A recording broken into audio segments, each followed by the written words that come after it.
Okay. Are we ready? We are. Hello. Hello, welcome. Yeah, back again, and it's Lent. It is, as of this morning, in fact. It's Ash Wednesday today. As you can see, my colleague has adorned her hair ready for Lent with a purple colour, and we're both trying to wear as sober outfit as possible. I know, but I've definitely got love written on my chest, which well, is, you know... never mind. That's okay. God is love, so we're okay with that. And my dresser advised me again, so did she? This is as dare as I can get. I don't possess any purple. Do you not? No. I thought you had a sort of pinky purple jumper. That's pink. Okay. Purple is above my station. Being Episcopal. Yeah. I saw the bishop on Monday night. She said, "Nice hair, Joe. Looking quite Episcopal." Well, there we are. Yes, I think the future is that way for some of us. Sadly, well, there we are. It won't be me. Sadly, my time is running out, so there we are. Were you all waiting for the interview for Canterbury, aren't you? Well, at that point, going anywhere lower at this stage in life. You know, being the Episcopal person at Beaminster, that's all that matters. Bishop of Beaminster, quite happy with that. I'm quite happy with that. Lovely. I've achieved way above my expectations. Excellent. So, Ash Wednesday today. It is. And so Sunday will be the first Sunday of Lent. Absolutely. Flowers are out of the church. Not all of them. I know one or two where flowers will still remain, despite me requesting otherwise. Okay. Yeah. Purple vestments. Yeah. Giving anything up? Well, that's interesting. I've never been a great one for giving things up because, as you know, I'm extremely frugal in most things, and so I tend to take something up. So this time I'm thinking of taking up. I don't know what yet, but I'll work on it. Oh, it's day one. Oh, I've got to think already. In that case, then I will be taking up sitting down more. And will that draw you closer to God? In the peace and quiet that I may achieve in sitting down, hopefully, yeah. Good. But of course, I recognise that I'm always close to God because He's always wherever I am. This is true, but I guess the point of Lent is to perhaps refine our spiritual life? I'm not too sure. I thought our role in Lent was to admonish people for doing wrong.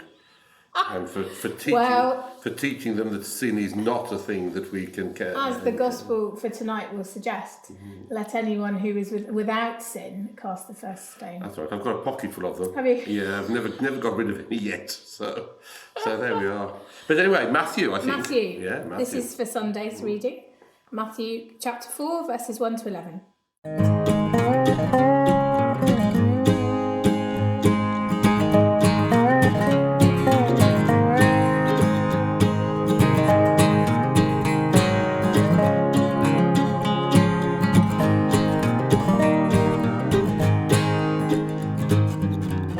Then Jesus was led up by the Spirit into the wilderness to be tempted by the devil. He fasted for 40 days and 40 nights, and afterwards he was famished. The tempter came and said to him, "If you are the Son of God, command these stones to become loaves of bread." But he answered, "It is written, one does not live by bread alone, but by every word that comes from the mouth of God." Then the devil took him to the holy place and placed him on the pinnacle of the temple, saying to him, "If you are the Son of God, throw yourself down, for it is written, he will command his angels concerning you, and on their hands they will bear you up, so that you will not dash your foot against a stone." Jesus said to him, "Again it is written, do not put the Lord your God to the test." Again the devil took him to a very high mountain and showed him all the kingdoms of the world and their splendour. And he said to them, "All these I will give you, if you will fall down and worship me." Jesus said to him, "Away with you, Satan, for it is written, worship the Lord your God and serve only him." Then the devil left him, and suddenly angels came and waited on him. The one thing that we have recognised in preparing for this, I know viewer, you perhaps don't think we do, but it does take place, is that you and I come from a slightly different angle of understanding. We do. Not disagreement. No. But a different angle of understanding. I've always seen this particular story, although it's at the very beginning of Jesus' ministry, he's about to go after the 40 days out, as really pointing him towards what is going to happen in that very short ministry, which eventually will lead to Good Friday and then on to Easter Day, Yeah. and in time to Ascension and back to his Father. And it picks up for me what we were thinking about last week, that Jesus at that point was setting his face to Jerusalem. Yeah. And this is the forerunner of that. This is the early. Right at the beginning. Right at the beginning. That Jesus is looking towards what he's got to do. Yeah. And perhaps, unless I'm misunderstood, this time in the wilderness, whilst all this temptation is going on, is his time to find peace and quiet. We jokingly said about sitting and being quiet, but this was his time to reflect and to look at what was being expected of him by his Father. Yeah. Whereas I see it more about identity and struggle, and about Jesus' humanity and divinity, and how we see those two things playing together. Yeah, I think the devil is kind of tempting him to show his divinity, isn't he? He's saying, you are the Son of God. If you are, you can do all these things. Go on, do a magic trick. And it's about Jesus resisting that temptation, and because it's about pointing to God, not about pointing to him. And the bishop on Monday night, we were at the installation of a new colleague in the chapter.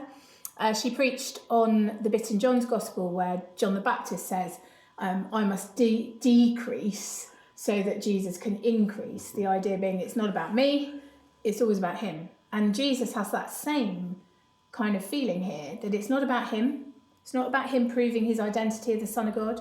It's not about him performing miracles to wow people. It's not about anything except God, and pointing people through his ministry to the existence, the truth, and the purpose of God. I mean, I can share in the divinity and the specialness and that relationship. I see that exactly. I think that what you say, yes, is an add-on to that, but this is where it all begins. Yeah. And Jesus, of course, knows his place. Without being crude, he knows his part in God, Son, Holy Spirit, and what all that means.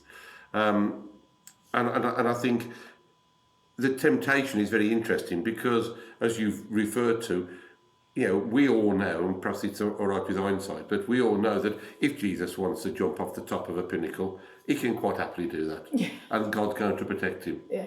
He also knows that if he really wanted to break his fast, and at this point in time, I guess he's fairly famished and hungry, and the temptation is, well, if you're that hungry, do something about it. But again, if he wanted to, at any point during that time in the wilderness, he could have turned something into something and eaten it. Yeah. And so the devil's a bit of a loser, really, isn't he? He is. He is with Jesus. I'm not sure he is with us. Well, and I think that's part of a very complex understanding of our place in the humanity of Jesus as well. Yeah. That we aren't Jesus, therefore we are vulnerable. Human. Well, yes, I'm vulnerable. Yes. We are vulnerable to all that temptation brings. Yeah. In whatever way it may be. Absolutely. Whether it be the temptation of breaking into the Easter egg chocolate early, way before Lent ends, which we've all done, haven't you? And or just sneaking and thinking, well, Sundays don't count, so I'll just have 4 glasses of wine. Sundays don't count. No, they don't. In terms of fasting. But anyway, yes. But I just drink this whole bottle of wine to make up for the rest of the week. Yes. And so the story of the temptation, I think, is fascinating. I think how we understand it, from whatever angle we're coming, the key to it is that Jesus is solely God but solely human at this point. He shares in the same problems, tribulations, temptations that we have the struggle, as you quite rightly say.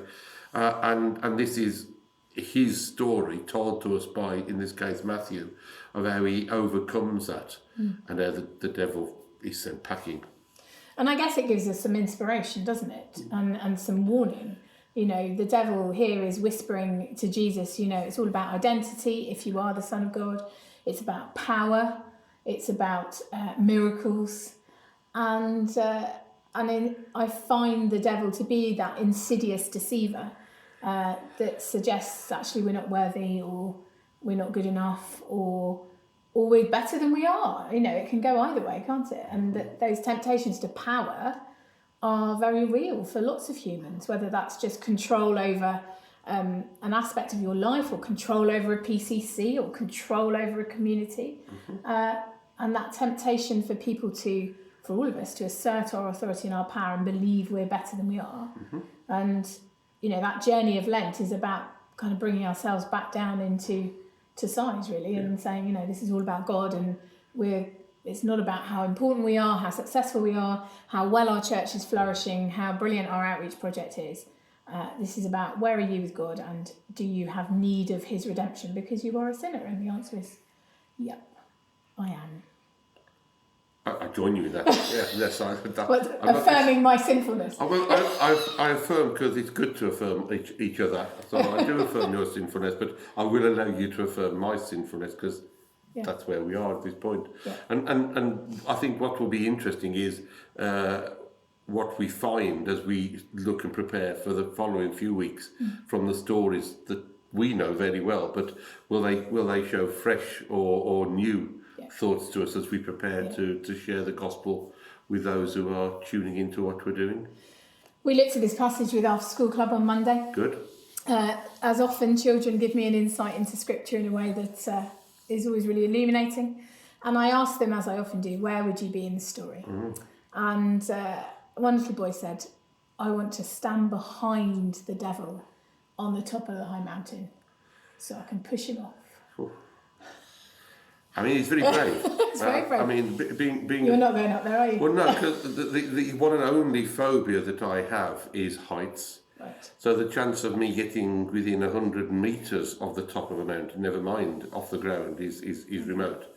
I would try and tempt the devil down. Yeah, if I could. But I don't think he's for tempting. That's the problem. No. That's good.